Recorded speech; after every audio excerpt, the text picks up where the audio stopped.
Friends, welcome to my YouTube channel. ഇന്ന് ഞാൻ പറയാൻ പോകുന്നത് KSF ചിട്ടിയിൽ ഞാൻ ചെയ്യുന്ന ചില സേവിങ്സ് ഐഡിയാസാണ്. അത് നിങ്ങൾക്കും യൂസ്ഫുൾ ആകുമെന്ന് വിചാരിക്കുന്നു.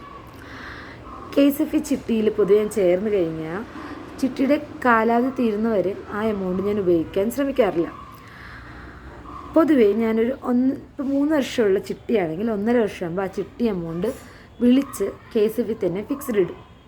ഇനിയാണ് ഞാൻ ചെയ്യുന്ന ഒരു ചെറിയൊരു സേവിങ് ഐഡിയ. ഈ ചിട്ടി തുക നമ്മൾ ഇടുന്നതിന് നമുക്ക് മന്ത്ലി ഒരു ഇൻട്രസ്റ്റ് കിട്ടും.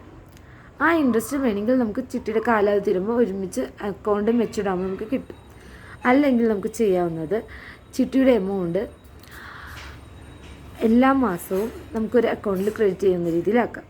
ഞാൻ പൊതുവേ ചെയ്യുന്നത് KSF ചിട്ടിയുടെ തന്നെ സുഗ്മ അക്കൗണ്ടിൽ ഈ ഇൻട്രസ്റ്റ് ക്രെഡിറ്റ് ചെയ്യാൻ ശ്രമിക്കും.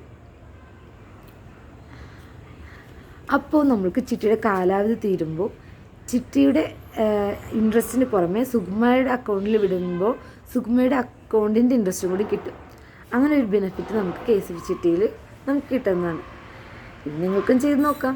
ഞാൻ ചെയ്യുന്നൊരു ഐഡിയ ആണ്. Thank you for the video.